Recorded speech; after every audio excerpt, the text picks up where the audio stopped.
La mobilisation ne faiblit pas, plusieurs dizaines de milliers de personnes pour soutenir le mouvement des chômeurs un peu partout en France. Un rapport confidentiel critique la prise en charge de la délinquance des mineurs, un constat d'échec du système tout entier.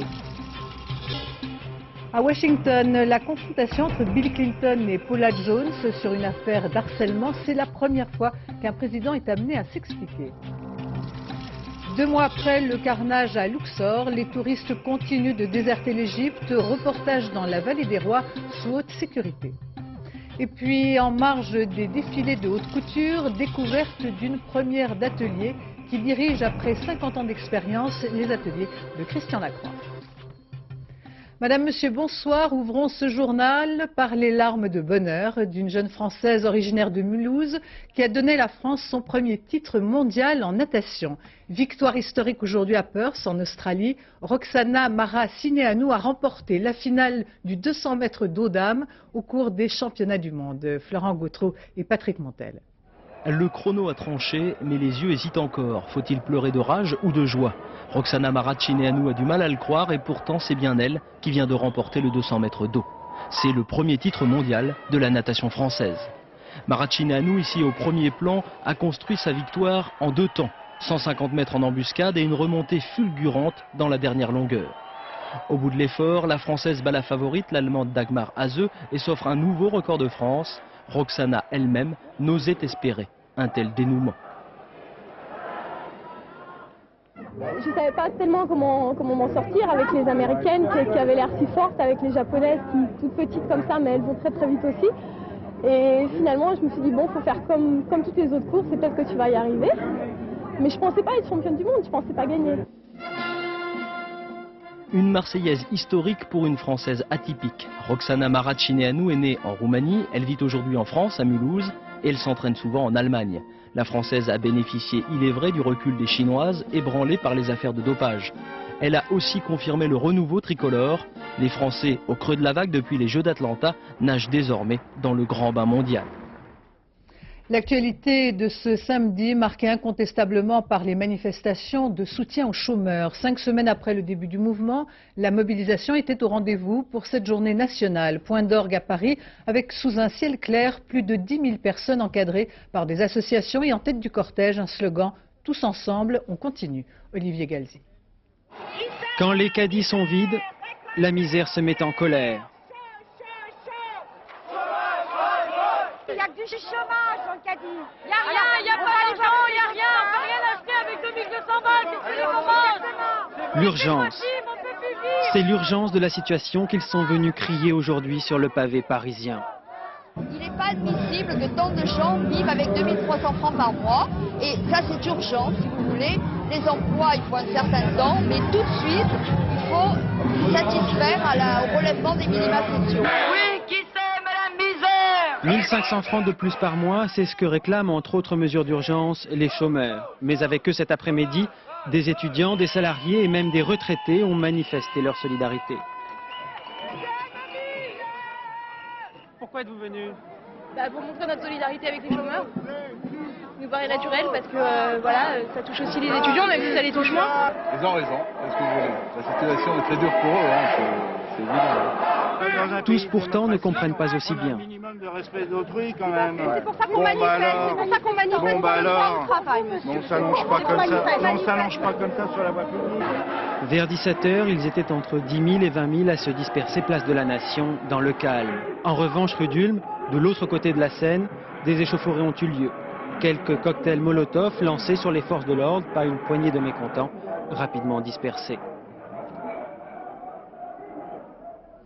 Voici qui nous amène à Toulouse, où l'ampleur de la manifestation fait l'une des villes les plus mobilisées. Contre le chômage et pour réclamer une réduction du temps de travail, de nombreux salariés se sont joints au cortège. Du côté de Nantes, là aussi l'appel des associations a été entendu. Enfin, l'exemple de Marseille, là d'où est parti le mouvement Tour de France avec Damien Thévenot.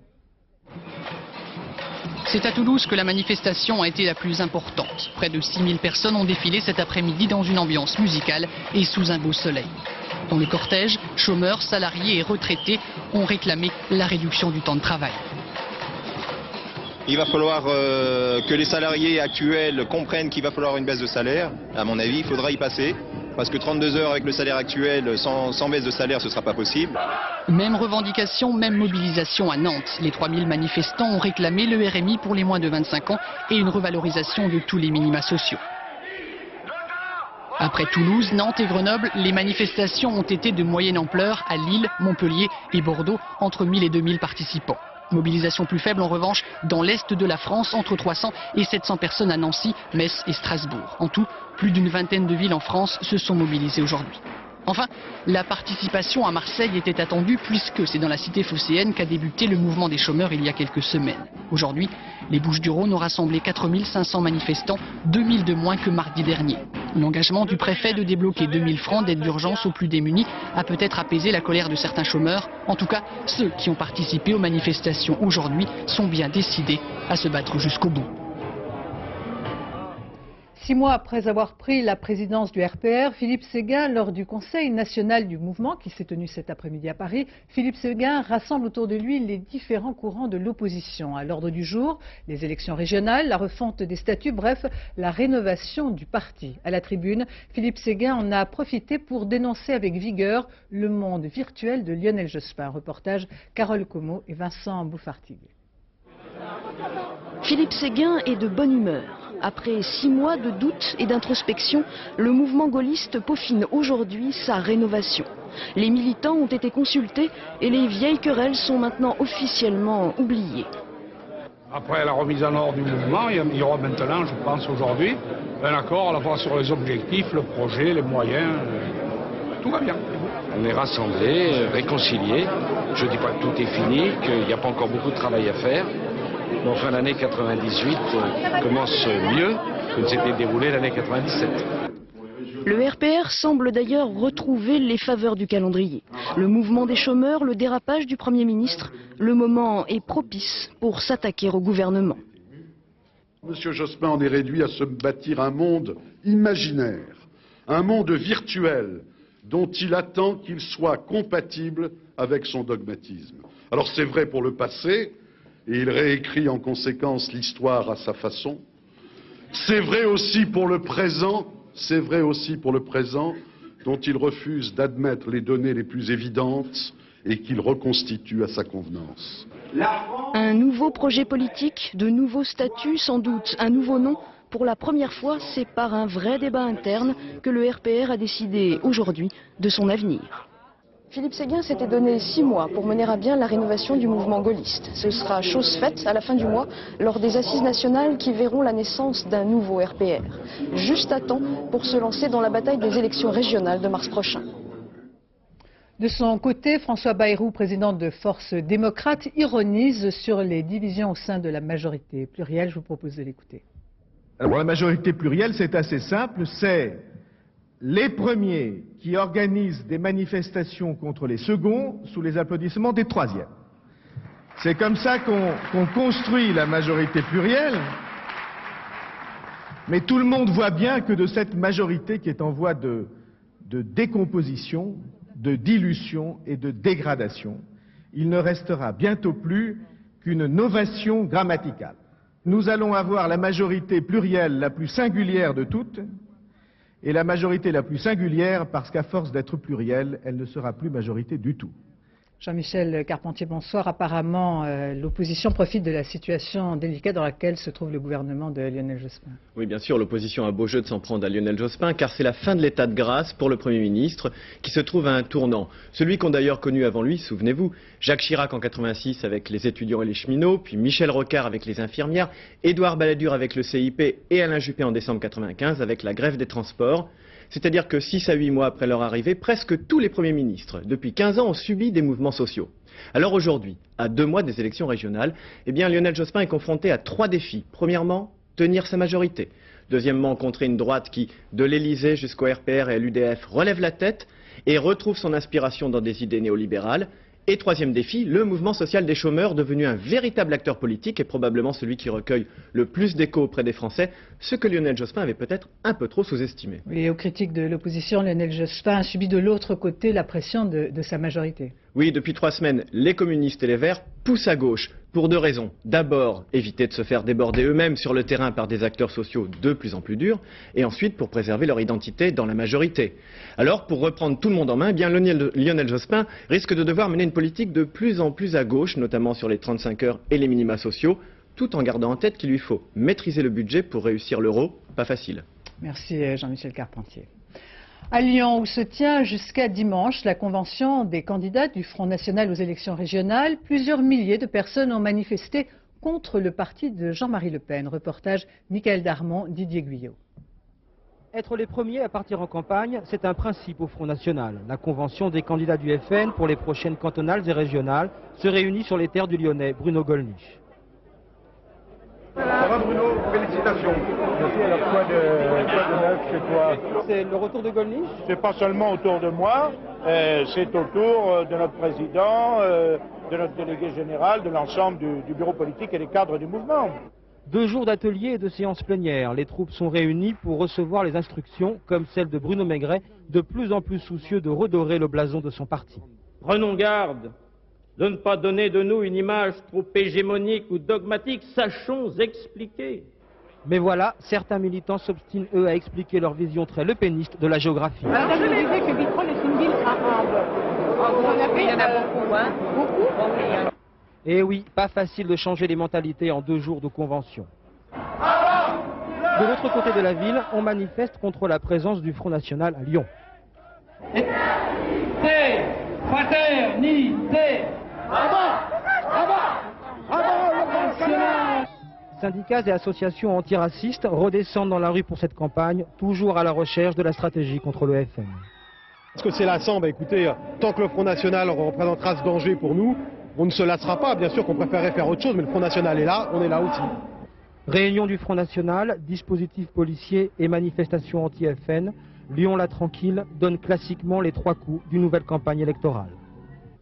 Un rapport confidentiel concernant la délinquance des mineurs est demandé notamment par le ministère de l'Intérieur et de la Justice. Eh bien, ce rapport dresse un constat d'échec de la politique actuelle et révèle les carences et les dysfonctionnements du système. Reportage Valérie Hermite et Alain Locaccio. Plus jeune, plus violent et plus visible. Les derniers incidents de Strasbourg ont replacé le problème de la délinquance des mineurs au cœur des débats. Le rapport, qui vient d'être remis à 3 ministères différents, le relance. Le diagnostic y est très sévère, parlant d'inadaptation des réponses institutionnelles aux formes aiguës de la délinquance juvénile. Les structures d'accueil et le personnel sont montrés du doigt. Des structures jugées mal armées, mal organisées pour s'occuper des cas les plus compliqués. Un vrai constat d'échec de la prise en charge actuelle des délinquants les plus difficiles. Un constat bien trop dur pour les syndicats de la PJJ, la protection judiciaire de la jeunesse. Ce rapport est très sévère et très injuste à notre avis, puisqu'il dit que les services de la PJJ ne prennent pas en charge ces jeunes les plus en difficulté. C'est totalement faux, et le dire comme ça, c'est très démobilisateur pour la profession, qui est consciente qu'elle doit diversifier les modes de prise en charge, apporter de nouvelles réponses, mais c'est pas en dévalorisant totalement notre travail qu'on réussira à remobiliser la profession. Déficit des structures en milieux ouverts, mais aussi de la prison qui, dans sa forme actuelle, est jugée totalement inadaptée pour les mineurs. Enfin, les auteurs du rapport s'intéressent à la justice, stigmatisant les délais de jugement trop longs et les décisions prises par les juges, prises mais non appliquées, faute de moyens. Mobiliser le procureur de la République, mobiliser le juge pour aboutir sur une non-exécution de justice, ça a du sens, oui, c'est décrédibiliser la justice. Il faut créer des structures qui accueillent des jeunes. Donc effectivement, il faut à la fois plus de moyens, mais organisés autrement. Donc il faut repenser la protection judiciaire de la jeunesse. Repenser les missions de la PJJ, c'est aussi ce que préconise le rapport. Réfléchir aux structures et poursuivre l'expérience des petites unités d'encadrement. Le rapport lance des pistes et un vaste chantier à charge pour le gouvernement d'apporter des réponses. Le policier lyonnais écroué après avoir tué en décembre dernier à Lyon un jeune homme de 24 ans avec un fusil à pompe. Ce policier a été révoqué cet après-midi. C'est ce que vient d'annoncer le ministère de l'Intérieur. Les deux Français retenus depuis plus de 2 ans en Inde, tous deux membres de l'équipage du Galatée, sont arrivés ce matin à Paris, libérés sous caution et pour raisons humanitaires. Pour l'instant, la justice indienne ne les autorise à rester en France que 4 mois. Mathieu Huchet, Yann Jiquel. Philippe et François étaient partis à la recherche d'une épave coulée dans les eaux indiennes. Un beau rêve de gosse. L'aventure a mal tourné. Accusés d'espionnage par les autorités, ils reviennent après plus de 2 ans de détention. Malheureusement, c'est 2 ans de perdu et je dois dire qu'à mon âge, 2 ans c'est beaucoup parce que le compteur tourne plus vite qu'à certains âges. Le plus émouvant, c'est de retrouver sa famille. Besoin d'un peu de temps pour se retrouver ses proches. Après de longs mois d'attente, bloqués dans ce port indien, à quelques pas de leur bateau, le Galatée, a résonné dès 1995. Une accusation d'espionnage, 5 mois de prison, puis une liberté surveillée. Philippe et François n'ont alors plus qu'à attendre, clamant leur innocence. Les autorités ont fini par se rendre compte de ce qu'était vraiment l'affaire et c'est une bonne chose pour nous puisque de toute façon, a priori, rien à cacher dans cette histoire, donc on est confiants. Confiants, mais pas complètement soulagés. Pour l'instant, ils ne bénéficient que d'une libération temporaire. Leur bateau est toujours entre les mains de la justice indienne et ils ne sauront qu'à la fin du mois s'ils bénéficient ou non d'un non-lieu. La visite de Jacques Chirac en Inde, prévue dans quelques jours, pourrait aider à clore définitivement le dossier. À Manille, aux Philippines, des milliers d'enfants de différents pays d'Asie défilent pour protester contre le travail des enfants dans le monde. Cette marche, unique en son genre, est le coup d'envoi d'une vaste campagne pour dénoncer les quelques 250 millions de mineurs forcés à travailler dans le monde. D'autres marches semblables auront lieu au Brésil, en Argentine et aux États-Unis le mois prochain, puis en Europe. 700 groupes dans 97 pays participeront au mouvement. Ils marcheront pendant 5 à 6 mois avec à la fin une conférence exceptionnelle à Genève. Aux États-Unis, l'événement très médiatique retransmis sur la plupart des chaînes de télévision, la confrontation près de la Maison-Blanche entre Bill Clinton et Paula Jones qui le poursuit pour harcèlement sexuel. C'est la première fois qu'un président des États-Unis est amené à témoigner comme accusé dans le cadre d'une procédure judiciaire. Le face-à-face entre Paula Jones et le président devrait durer plusieurs heures. Sur place, Maryse Burgot, entourée d'une meute de journalistes. Il y a visiblement quelqu'un de très intéressant au milieu de cette cohue. Le nombre de caméras est à la hauteur de l'événement. C'est donc elle qu'ils attendent que nous attendons, Paula Jones en personne. La petite provinciale américaine sur laquelle le tout Washington n'aurait pas parié $1 il y a 4 ans, eh bien la voilà. Elle ne dit pas un mot à la presse, mais elle sourit, car celle qui accuse le président américain de harcèlement sexuel a déjà gagné une belle bataille. Dans quelques secondes, dans ce building, elle sera face à face avec Bill Clinton. Paula Jones, le cauchemar du président américain. Il affichait un air détendu ce matin en quittant la Maison-Blanche, mais il a quand même opté pour une entrée plus discrète dans le fameux lieu de la confrontation. Alors, que vont-ils se dire derrière cette porte à huis clos? Bill Clinton a-t-il oui ou non baissé son pantalon en 91 devant Paula Jones? Lui a-t-il demandé une petite faveur? Les badauds ont des avis partagés. Je pense que c'est horrible parce qu'elle a obtenu ce qu'elle voulait, de la publicité, être célèbre, et elle a gagné. Moi, j'ai pas d'opinion vraiment. C'est sa parole contre celle du président et ça dépend à qui vous faites confiance. La confrontation devrait durer toute la journée et pendant ce temps, à l'extérieur, la porte-parole de Paula Jones fait patienter les journalistes.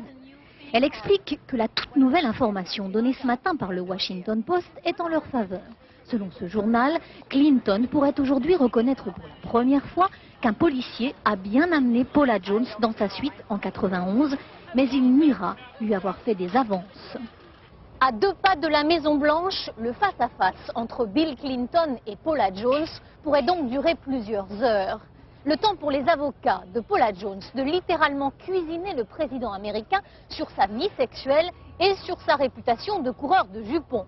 C'est décidément une très pénible journée pour Bill Clinton. Et puis, toujours aux États-Unis, l'industrie du tabac va payer la somme faramineuse de 15 milliards de dollars à l'État du Texas, et ce pour compenser les dépenses de santé publique liées au tabagisme. C'est la première fois qu'un accord de ce genre et de cette envergure est passé. En Égypte, situation tendue dans la région de Luxor avec un accrochage entre la police et les villageois qui refusaient d'être expulsés. Le bilan fait état de 4 morts et 11 blessés. Une expulsion qui rentre dans le cadre du renforcement de la sécurité autour de cette région hautement touristique. Depuis le massacre du 17 novembre qui a provoqué la mort de 58 personnes, la région est totalement désertée par les étrangers, comme l'ont constaté Charles Anderlin et Mohamed Morsi. Aujourd'hui, le temple de la reine Hatshepsut, où s'est déroulé le massacre, est bien gardé. Là-haut, c'est de la montagne. Ça, c'est le service militaire. Hein. Et à côté, les verres de la reine de service militaire. Là-haut, c'est le service militaire. Alors ça, nous donne 100%, pas de problème ici. Hein. Les vendeurs de souvenirs de Luxor voudraient que les touristes reviennent vite. Les affaires ici vont très mal depuis 2 mois. On n'a pas de chance, hein. Qu'est-ce que vous allez faire? Moi? Je veux rester dans ma magasin, c'est tout. Quelques dizaines d'étrangers seulement visitent ce temple, un des plus beaux de la Haute-Égypte. Avant l'attentat, des milliers de touristes passaient ici chaque jour. On est peu à visiter les musées. On vient des tombes, là, c'était superbe. Vous ne faites pas la queue dans les musées, là? Non, pas du tout. On a fait ça tranquillement. On a bien tout regardé. C'était très agréable, en toute sécurité, franchement. Oui. La région, qui vit presque exclusivement du tourisme, est sinistrée. Sur le Nil, des dizaines de bateaux de croisière attendent des jours meilleurs. Et les calèches de Karnak n'ont pas eu un seul client depuis plus d'1 mois. Il n'y a pas de travail. Nous vendons nos biens et les bijoux de nos épouses pour survivre. Le gouvernement a promis de nous donner des prêts, mais on ne voit rien venir. La situation n'est guère meilleure pour le palace où Agatha Christie venait passer l'hiver. Il est presque vide. 25 de ses 400 chambres sont occupées. Une aubaine pour les rares clients qui bénéficient d'un calme inespéré, de prix incroyablement bas, et peuvent admirer dans la solitude les magnifiques temples de Luxor la nuit. Cette crise est la plus grave que traverse l'Égypte ces dernières années. Elle touche la principale activité économique du pays. Le tourisme rapporte en effet aux Égyptiens 10 milliards de francs par an. Alors le gouvernement égyptien va tenter de trouver rapidement une solution au chômage qui risque d'être catastrophique ici. Il va implanter des industries qui ne sont pas liées au tourisme, mais cela prendra du temps, peut-être trop de temps. Pour le 7e anniversaire du déclenchement de la guerre du Golfe, d'anciens combattants britanniques ont manifesté devant le ministère de la Défense. Geste symbolique, ils ont rendu leur médaille pour protester contre l'inaction du gouvernement à l'égard de ce que l'on appelle le syndrome de la guerre du Golfe. En effet, plusieurs milliers de vétérans anglais, mais aussi américains et canadiens, se plaignent de fatigue chronique et de dépression depuis leur mission dans le Golfe. En Turquie, au lendemain de la dissolution du parti islamiste auquel appartenait l'ex-premier ministre Erbakan, les réactions se multiplient, mais pas d'appel à la violence, ce que redoutaient les autorités. En effet, le parti islamiste de la prospérité représente 6 millions d'électeurs dans un pays où la montée de l'islam est de plus en plus forte. Reportage Philippe Rochaud, Jean-Louis Normandin. Un calme étonnant devant le siège du Refah à Istanbul après la dissolution du parti qui agite beaucoup plus les esprits que la rue. Le parti islamique est fermé, mais le drapeau est toujours accroché là. Dans ce quartier de Fatih, le plus intégriste d'Istanbul, les gens nous disent que le Refah est peut-être interdit, mais qu'il existe toujours dans leur cœur. 6 millions d'électeurs avaient voté pour lui aux dernières élections. Le parti Refah, cela veut dire que nous sommes bénis par Dieu et chargés d'humanité. Toutes les bonnes choses de notre monde, c'est le Refah qui nous les fait.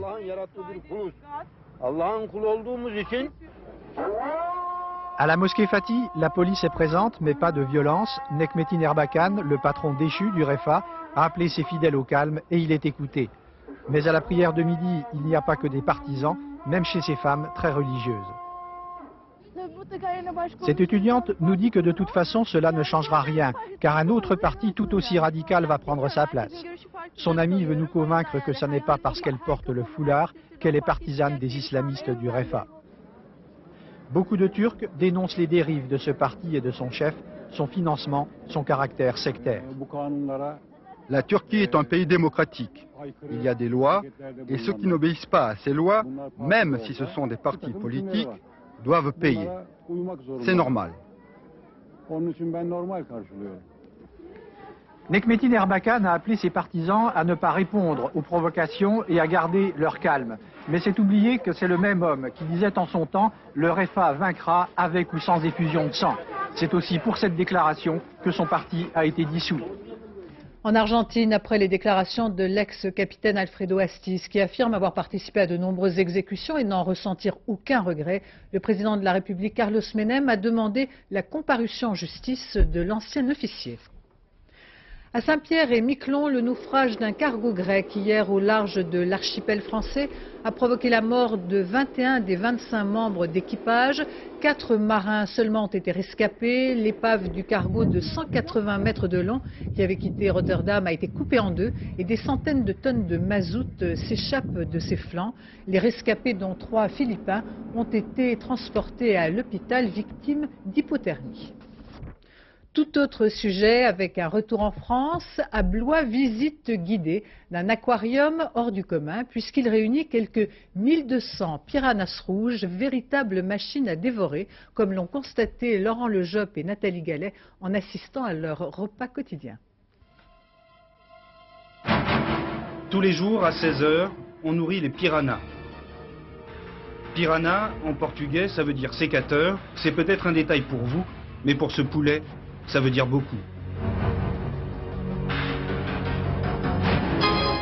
Déchiqueter le poulet en quelques minutes. Le piranha a une toute petite gueule, mais d'énormes capacités, exactement l'inverse de la plupart de nos congénères.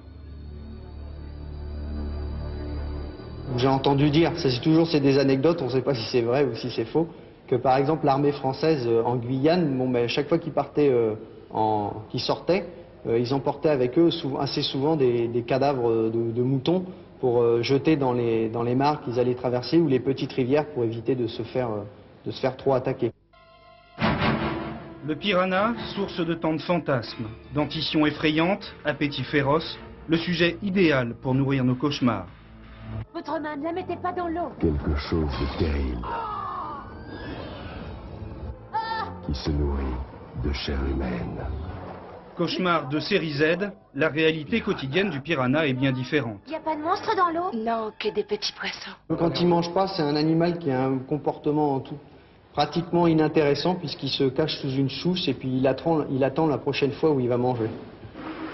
Comme tous les poissons, le piranha est donc calme, tranquille et timide. Comme tous les poissons, il ne devient frénétique qu'une fois par jour lorsqu'il s'agit de manger, de quoi démystifier un peu son image de monstre sanguinaire. Cela dit, il y en a un à qui ça doit faire une belle cuisse. Coup d'envoi aujourd'hui des défilés de la haute couture. Aujourd'hui Thierry Mugler au jeu de paume. Des lignes fuselées, carrossées comme des belles mécaniques. Des lignes prêtes à basculer au moindre souffle. Le tout baigné d'un blanc éclatant. Sa mode s'inspire d'une Barbarella des temps modernes, légèrement agressive, mangeuse d'hommes. Latex velours pour mieux deviner la nudité.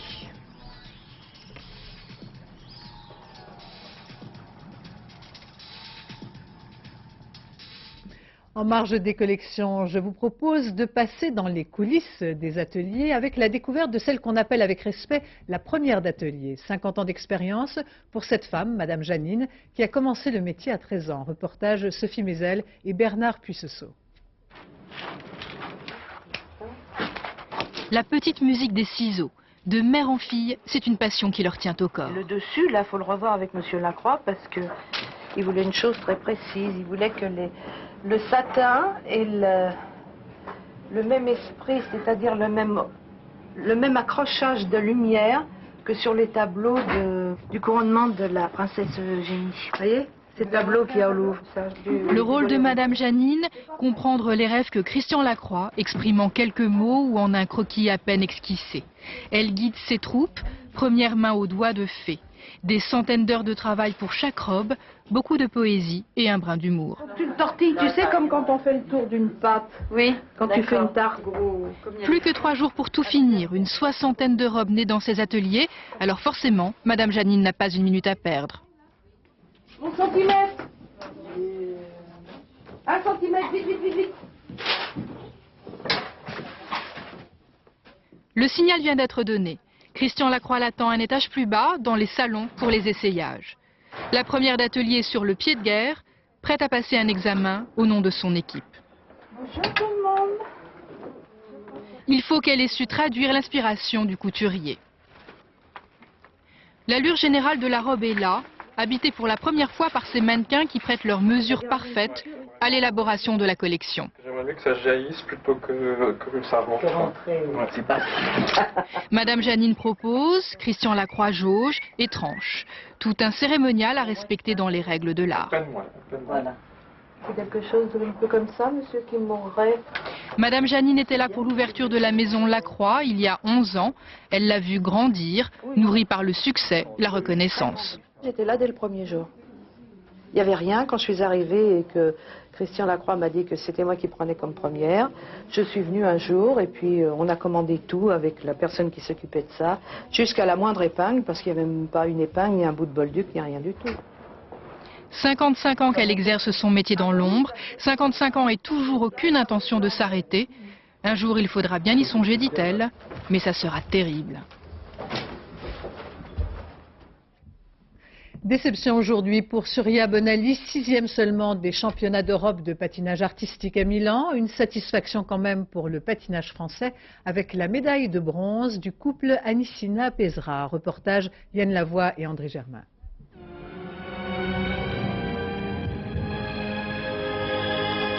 Ce joli couple en progrès constant depuis 4 ans a obtenu une logique récompense à ses efforts. Gwendal Pesra est un beau Roméo. Marina Anissina est une Juliette forte et courageuse. Ils peuvent avoir de légitimes ambitions pour les Jeux Olympiques. En revanche, la déception est venue cet après-midi de Surya Bonaly. Après un bon début de programme, son patinage s'est ensuite désagrégé. Mal remise de sa blessure au talon qui l'a fait encore souffrir et à court d'entraînement, Surya a échoué. Son courage n'a pas suffi. Je suis encore fragile et que c'est dur. Bon, 2 minutes 40 c'est encore possible, mais 4 minutes je crois que dans l'état où j'étais je pouvais pas le faire. Mais bon, ça ira mieux je pense dans un mois. Elle, qui rêvait d'un 7e sacre européen, a dû se contenter d'une 6e place peu encourageante avant les Jeux Olympiques de Nagano. Mais malgré sa déception, elle aura sûrement noté qu'elle reste l'une des favorites du public.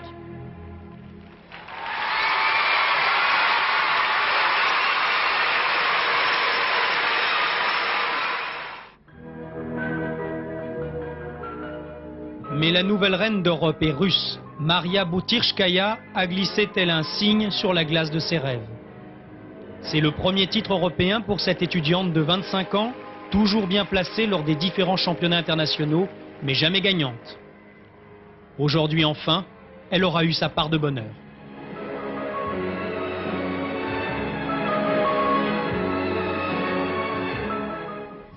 En ski, encore une belle performance française. Jean-Luc Crétier a pris la 2e place de la descente de Wengen en Suisse. Il termine à 57 centièmes du vainqueur, qui est l'Autrichien Andreas Schiffrer.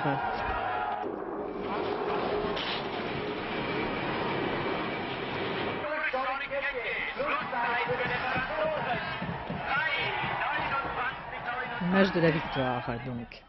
À New York, c'est le départ de la route de l'or, 3 monocoques avec Isabelle Autissier, Yves Parlier et Christophe Auguin pour une compétition via le Cap Horn qui devrait durer plus de 2 mois. Christophe Duchiron, Frédéric Basile. Pour être tout à fait honnête, le départ de la route de l'or ce matin à New York, les Américains s'en fichaient autant que leur vieille paire de baskets. Fidèles à leurs petites habitudes, en petite foulée, les coureurs couraient sans s'arrêter, à peine un coup d'œil en passant.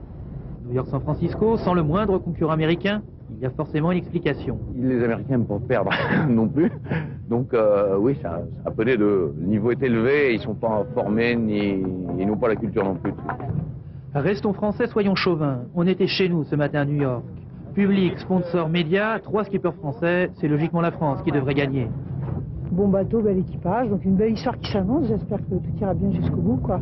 Mais c'est vrai que c'est très plaisant de pouvoir partir dans des conditions pareilles, de cet endroit-là. Enfin, tout est réuni pour que ce soit bien, quoi. Le décor, c'était bien. Les bateaux devant la presqu'île de Manhattan. La statue de la liberté qui attend le départ. Isabelle Autissier, ça n'est qu'un au revoir. Bye bye New York et ses gratte-ciel en hiver. 10h30, Yves Parlier et ses 3 équipiers n'ont pas une seconde à perdre. Ils coupent la ligne en premier comme des hommes pressés. Suivent Auguin et Autissier. La route de l'or est ouverte. Les chercheurs d'or ont pris la mer.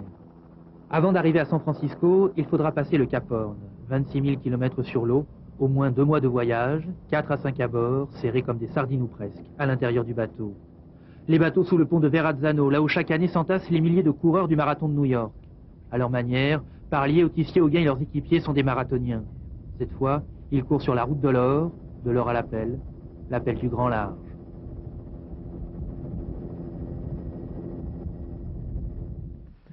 La belle Hélène d'Offenbach remise au goût du jour. L'Opéra Bouffe fait le tour de France. Une trentaine de jeunes comédiens chanteurs qui veulent amener l'art lyrique vers un public rajeuni. Pour sortir de la tradition, les dieux de l'Olympe ont investi les marches de l'Assemblée nationale. Véronique Gaglione, Françoise Mazou. Je suis le fils d'Agamemnon. Je suis Oreste. Quelqu'un? L'illustre quelqu'un? Lui-même? Nous voudrions le voir de plus près. Oreste est devenu drag queen. Calcas le prêtre danse la Macarena et la belle Hélène apparaît à la tête d'une manif. Offenbach voulait une satire, l'opéra éclaté l'a actualisé.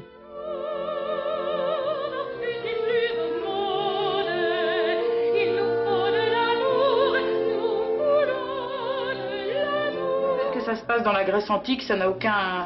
de toute façon, même Hélène, il y a 5 siècles avant Jésus-Christ, c'était une femme était comme vous et moi, et puis une femme qui tombe amoureuse, c'est une femme qui tombe amoureuse, quel que soit le siècle, quoi. La reine s'ennuie dans son ménage et rêve d'autres horizons.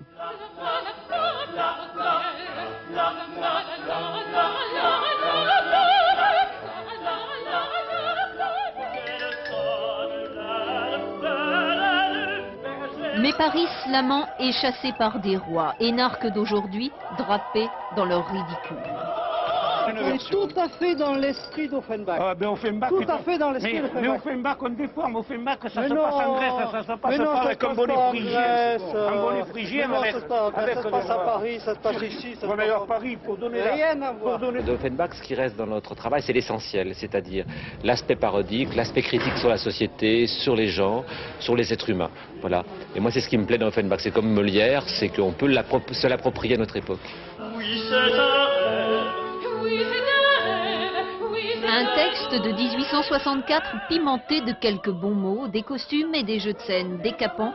L'opéra éclaté veut mettre l'art lyrique à la portée de tous, pour toute époque, pour tout public. Comme chaque année en Suisse, festival de montgolfières, spectaculaire par leur originalité, une centaine de ballons venus de toute l'Europe.